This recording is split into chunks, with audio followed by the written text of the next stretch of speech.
Hello and welcome. We have completed our Marvel Cinematic Universe of films, but we're only halfway through the month, so I thought it'd be cool to continue to talk about other Marvel films that are very important, even though they're not under Disney yet. They are 20th Century Fox Pictures, which we all are aware that Disney is in the works of buying 20th Century Fox. We're gonna take a little bit of a side path to talk about a couple of the other Marvel franchises that Disney will be owning very soon. It's still Marvel, it's Marvel month, and that's more important. So we're gonna get started. Today we're gonna be talking about Deadpool. When Disney announced that they were buying out 20th Century Fox, everyone was talking about how, oh, Predator's technically a Disney princess, and oh, so-and-so is technically a Disney princess, but everyone forgot to mention that Deadpool is the most of all the Disney princesses. He is a Disney princess. Deadpool was released in 2016 and it is rated R. So whereas all of the Marvel films so far have been in the PG-13, I think they've all been PG-13. I really don't look that much at ratings, but this one is rated a hard R. So just a forewarning, this video is appropriate. I'm not going to be discussing anything hardcore, but if you do decide to venture out and watch this film, be warned that it is really hard R-rated. It's not for kids. It has a lot of really adult humor, plus a lot of bloody violence and other things that are for adults only. There's a lot of nudity, there's a lot of language, there's a lot of violence, and these are things that just have to be taken with a mature level of it.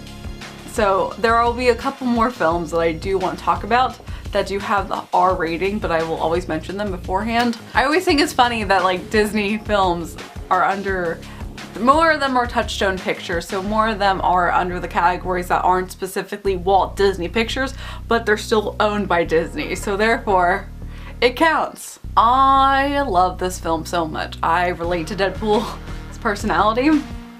Not the fact that he's a hitman, I don't relate to that, but his personality, the fact that he is very uncensored, is very witty, and just doesn't have a filter and just says whatever he wants. It's me. That's me a lot. I get in trouble a lot for what I say, so I laugh at his jokes. His humor is my type of humor, and when I saw this in theaters, the whole theater was cracking up. I was laughing out loud with it. And it just got a little bit awkward because there are some awkward parts if you're seeing it with a family member. It's a movie that you don't really want to see with family. There are some things that happen in there that I'm not going to talk about, but if you've seen it, you understand.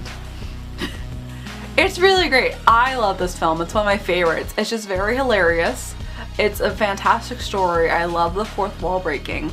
And I just love Ryan Reynolds as Deadpool. He is perfection as Deadpool, and I'm really, really happy how much work he put into making this film a reality and how much he cares about the character. It's fantastic. I really appreciate it a lot. It's one of those rare properties that comes along that, you know, they're reticent to make, and they didn't want to make it. It was 11 years I was trying to get them to do a Deadpool movie, but they finally did. I think that it's sort of, it all works in its favor, you know, the anticipation of a Deadpool movie constantly being asked. I mean, that was kind of the worst torture over the years, was people always saying, are they gonna make a Deadpool movie? And then me saying, I'm trying, you know? But here we are, we get to introduce him to the world. Deadpool has a history of being a hitman, but because of what he had to get induced into trying to cure his cancer, he got turned into a mutant, and this is this origin story about how he just wants to get back to normal because the side effect was that he has a really ugly looking face.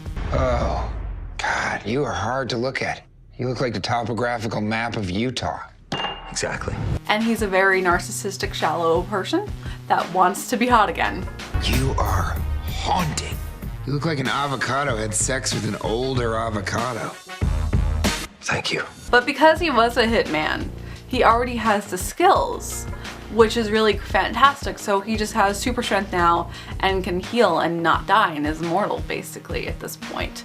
So it just enhances his natural skills that he had before he got turned into an ugly mutant.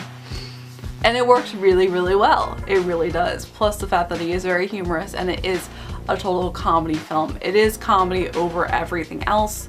It is comedy over action. And even though it's the 20th Century Fox, Stan Lee still makes a cameo. Give it up for Chastity! It is my favorite Stan Lee cameo so far. They are coming out with a second Deadpool. It's coming out in a couple of days from when this is posted. However, I'm not going to be doing a review on that because there are too many other movies that I want to cover and I do not have time for it, and it still technically is not Disney yet. They mentioned a lot of Hugh Jackman, who is Wolverine, who we're going to be talking about when we cover X-Men in a couple of days. But I will say, the one thing I'm looking forward to with the Deadpool 2 is I'm hoping they have shown hints of Wolverine, of Hugh Jackman and Deadpool together, Ryan Reynolds in his Deadpool costume. I'm really busy doing some stuff, and if I... yeah, don't give him too much attention. That's why I can't be there. There'll be sun. Happy birthday. Have a great night. Let the dogs out. Woo! Woo! Who let them out? No one knows. No one ever solved that mystery. All right. Okay. So I'm really hoping that Wolverine will make a cameo in Deadpool 2. We'll see what happens, but that's something that seems really awesome. It's just a really fantastic film. If you like really stupid humor and you're old enough to appreciate and understand it, don't mind nudity, can handle it, and don't mind violence, then this is a movie for you. But more importantly, really stupid humor, because it's really stupid humor. And you know I love my stupid humor, so obviously I love everything about this film. Tomorrow, we are going to be coming and talking about the Fantastic Four. So stay tuned, and as always, I hope you have a magical day, and I'll see you real soon.